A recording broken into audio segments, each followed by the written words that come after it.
Hi, everyone. So this week we did not have class on Monday, the 25th, but I am required to provide instruction to you, and I'm going to go ahead and do that through this video. Now, this week we're going to go ahead and take a look at accounting and finance. Now, this module, although I am required to cover it for the class, I am not required to have it count toward your grade, and so it will not count toward your grade. However, there are some of you that desperately need extra credit. So please go ahead and do this last module. If you need that extra credit, it's worth 50 additional points, and that's 5% of your overall grade. That might be the difference between you passing and failing this class. All these points tend to add up. You know, if you miss 25 points here or 50 points there, it's no big deal. However, at the end of the semester, when you miss a handful of 25 and 50 points, it adds up, and next thing you know, you'll find yourself hopefully not in a position of not passing the class. However, I know some of you can desperately need these points, so please go ahead and do the study plan and the assessment. It will not harm you, it can only help you. Now, in addition to that, we're going to talk about that on Wednesday in more detail. Accounting and finance, as I mentioned, is absolutely imperative to the business. I just feel as though this module is a little bit too detailed as far as what we need to cover. This is a business 110 class, otherwise known as an intro class, a 101 class, something that should be light and airy. And I feel that most of the modules are that way, except for this module is really in depth. So I'm just going to go ahead and take it a little bit easier on you this week. I want you to understand the importance of accounting and finance and get a good general idea, because guess what? You have an accounting and finance class you have to take. So this hopefully prepares you a little bit for those classes. All right, in addition to that, we have the final exam coming up. So what I'm going to do is, if you're still watching this video at this point, it's your lucky day, because I'm about to go through the final exam. I'm going to pull up the final exam and go through the final exam question by question. It's 40 questions in length. That can be a challenge, but if you prepare for it, if you write out your notes and you prepare for it, guess what? You will do very well.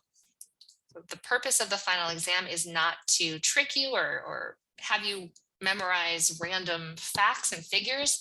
It's really for you to help with your study skills. Again, this is a 100 level class, and typically this is one of the first classes that many students take in the business department. And so I really want you to prepare for how to study going forward in your other classes. And that's really the point of why I have this final exam as an open book test, open notes, and hopefully you'll prepare for that. Let's go ahead and take a look. So yes, I am pulling up the final exam for you. So I do have a couple of things. I noticed a couple typos when I was looking through this, so I'm going to go ahead and fix those. So when you have the final exam, now it's on the 4th or the 9th. Now, I'm going to strongly suggest you do not wait until the 9th to take the final exam. Get it over with. So many things happen. I've been around this earth a long time, and I can assure you things happen. Plan to take it on the 4th. Get it over with, and then you can relax and your semester is over. Again, this isn't a difficult exam. It's just a matter of you preparing for it. So if you start preparing for it now, by the time the 4th comes, you should have no problem. Now, I am giving the opportunity for those students to take it on the 9th in case something happens on the 4th. What happens if you do get sick, or something came up and you can't attend class, you get a flat tire? I'm going to go ahead and allow you to take it on the 9th. So you can take it on the 4th or the 9th. But again, if you miss either one of those days, that's completely on you. All right, so each question is worth 2 points unless otherwise noted. A lot of the questions will show no points available. It's worth 2 points. And there are some that show, this one's worth 6 points. Let's go ahead and dive right in. Question number 1, which functional area of a business is responsible for producing goods and services in a quantity to meet the needs of customers, really to meet the demand of customers? Is that management? Is that operations? Is that marketing? Or is that accounting? Number 2, provide an example of an external stakeholder. Number 3, the balance of trade is the difference between imports minus exports, exports minus imports. Is it the GDP of one country compared to another, or is it the CPI of one country compared to another? Number 4, if the price of a good or service exceeds or is above equilibrium, What will this create? A shortage, a surplus, or no change? We talked about this on Length and Wednesday about the ice cream. If the price of that ice cream exceeds the equilibrium price, if it's high, what is that going to create? Number 5, what are the 3 main goals of a market economy and how do we measure each? This was covered in module 2 at length. It's very important for us to understand how our economy works. So what are our 3 main goals? You'll find out, everything is on the PowerPoint, by the way. You'll find it in the PowerPoints. It's 3 main goals. And then how do we measure those? There are stats. There are things we use to measure how our economy is doing. Well, there's a lot of stats that we use, but specifically there are 3 that coincide with those 3 main goals. You can find that information in the PowerPoints. Number 6, true or false? All businesses need inputs to produce outputs, right? So inputs are they also known as the factor of production? Is that true statement or is that a false statement? Number 7, a trade deficit occurs when? So we talked, the question up here discussed what the balance of trade is. So what are we subtracting? We're adding, or what are we doing here? So the trade deficit occurs when? So is that when imports are more than exports? Exports are more than imports. Imports are less than exports, which is basically B and C are the same thing. D, a nation owes another nation for an outstanding debt. So when does a trade deficit occur? Number 8, briefly define a tariff and provide an example. So you can see this is worth 4 points. So define a tariff, provide an example. Number 9, define embargo and provide an example. Number 10, what are the 4 factors of production? We covered this on Wednesday. You should know these 4 factors of production. If you walk away with anything else from this or nothing else from this class, please know those 4 factors of production.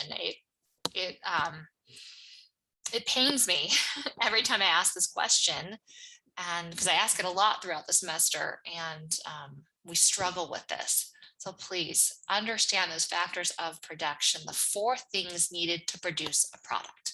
What are they? All right, 11.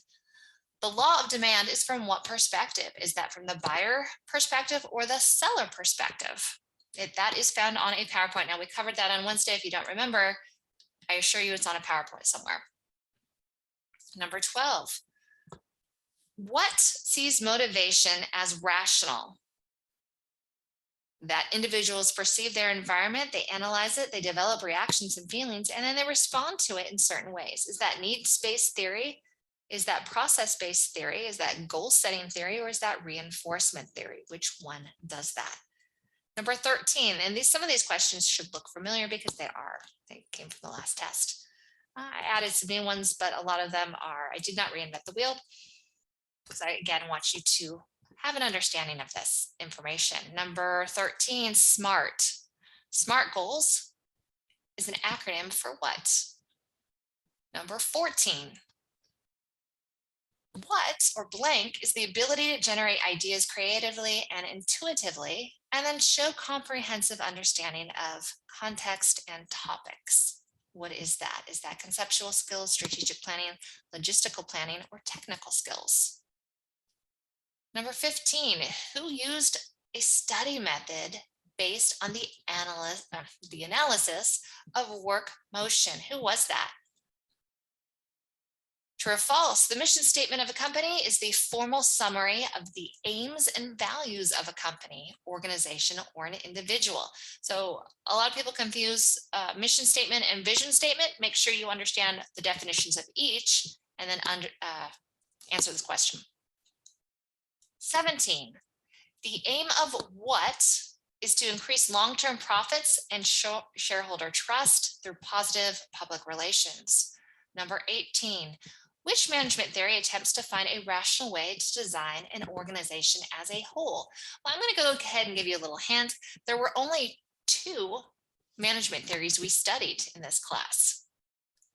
2 are not covered in this class. They're covered in 137, but only 2 are covered in this class. So if you know what 2 management theories are covered, then you know, well, at least you have a 50-50 shot in answering that question. Right? 19, what skill is needed for all levels of management? Now, technically all skills are needed for all levels of management. I think I should reword that. Which skill is needed the most for all levels of management? Is that conceptual, human, or technical skills? Number 20, blank refers to corporations that exaggerate or misstate the impact of their environmental actions, or they promote their products as being eco-friendly when in fact they might not be. 21, who was concerned with reducing processing time and worked with managers on scientific studies, essentially saying that there was that faster production equals higher productivity. Now that word's missing. I'm going to go ahead and update that here in just a minute. 22, name the key functions of management. There are 4. 23, what 3 critical skills are needed for successful managers? You can see this one's worth 3 points. So there are 3 types of skills that are needed. And what are they? You don't even have to give an example, just tell me what they are. 24, what or who allocates resources to achieve the goals and objectives? Is that top managers? Is that middle managers? Is that frontline managers? Or is that team leaders? 25, who's known to be the father of management? 26, which management theory analyzes workflow to improve economic efficiency, especially labor productivity? 27, blank describes the finding that subjects being studied. Let me repeat this. And I don't feel like I messed up. I keep messing up my words. Sorry about that. But I do not feel like going back and re-recording this every time I flub my words. So you're just going to have to deal with it. All right. So what describes the finding that subjects being studied changed their behavior because they were aware of being studied? So there is an effect, some sort of effect that we studied in management or motivation, I believe, the motivation chapter, excuse me. And go ahead and there's some sort of effect. I want to look that up. 28, name 2 types of motivation theories and briefly describe each. So these are the types, not the examples. So we studied 2 types of motivational theories in this class. I don't want the specific theory. I want the types of theory. 29, this motivational theory, now these are the specific theories that fall under each type. So you have ERG theory, expectancy theory, Maslow's theory, and Herzberg's, right? So these should not be in your answer for number 28. So there's 2 types of theories. All of what we're seeing here, ERG, expectancy, Maslow, and Herzberg, those are the examples of each of those. So the ERG and expectancy theory falls under one type of motivation, whereas Maslow and Herzberg falls under another type. So what are those 2 types? That's what you need to answer in 28. All right, 29, this motivation theory organizes the different levels of human psychological and physical needs in order of importance. And there's even a pyramid involved. You can probably think of that pyramid. So who does that? Is that ERG theory? Is that expectancy theory? Is that Maslow, or is that Herzberg? Number 30, what does ERG stand for? Number 31, what are the 3 categories of needs for employees according to McClellan? So we know that they're McClellan and Herzberg, they all basically took what Maslow took. So Maslow was the first one to create his needs theory, right? And so he had 5 different needs that we kind of identify with. And then Herzberg said, you know, I like what you're doing there, Maslow, but I'm going to go ahead and say there's really 2 things here. And then McClellan said, I like what you all did, but I'm going to go ahead and say that there are 3 categories, not 5, not 2.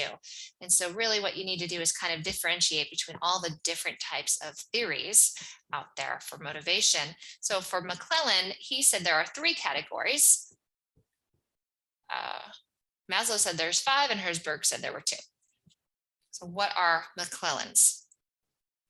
All right, in Herzberg's 2-factor theory, He draws a distinction between factors related to job satisfaction and factors that contribute to job dissatisfaction.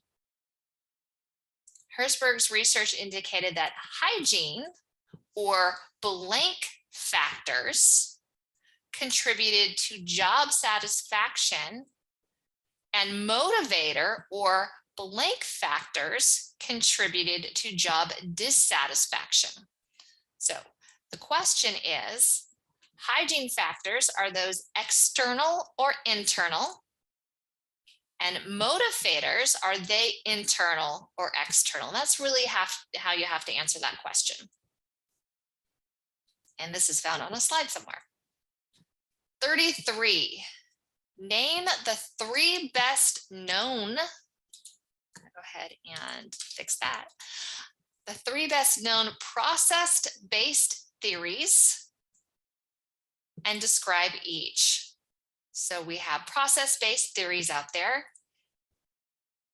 We had specific examples of those process-based theories. So go ahead and name those different types and briefly describe.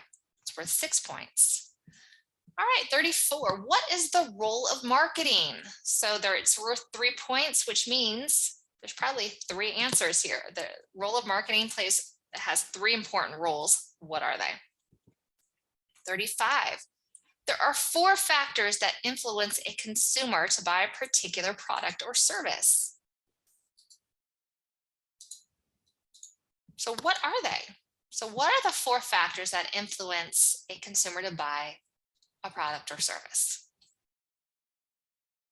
Number 36, name the 4 P's of marketing, or the marketing mix, otherwise known as. So what are they? Number 37, this HR function involves the activities of hiring new full-time and part-time employees, workforce planning, recruiting, selection. So what HR function involves that? 37. 38, we're almost there. Right to work laws state that an employer can terminate an employee for a good reason, a bad reason, or no reason at all, as long as that reason is not discriminatory. Is that true or false? 39, Civil Rights Act of 1964 was a comprehensive piece of legislation that prohibited discrimination based on what? So there are 5 things that prohibited discrimination on 5 different things. What are those 5 different things? All right, and last, what is the minimum wage of North Carolina? So that is your final exam. There are no tricks. It's pretty straightforward. If you watch this video, you took notes, you are going to do very well on the final. Again, the purpose of this final exam is not to quiz you or test you on what type of rote memory you have, but really to develop your study work ethic, I guess. If you prepare for things, you're going to do well. And so I can't promise that's the case for every class, but I can assure you, if you prepare for this final or your other finals the way you're preparing for this final, it's really about preparation. Most of your tests and exams and quizzes are not hard. It's about putting the work in. So if you are willing to put the work in, you're going to do well. And so hopefully you take the advantage of this opportunity to see the test, know what you have to write down and know what you have to look up, because there is a lot of things you have to look up here. There's 40 questions. There's a lot of information. This is going to take some time to do, probably a few hours. But if you dedicate each test for other classes, if you dedicate just a few hours of gathering information, just like you are for this class, I can assure you you're going to do well. All right. Wishing you the best of luck, and I'll see you in class on Wednesday. Thanks so much.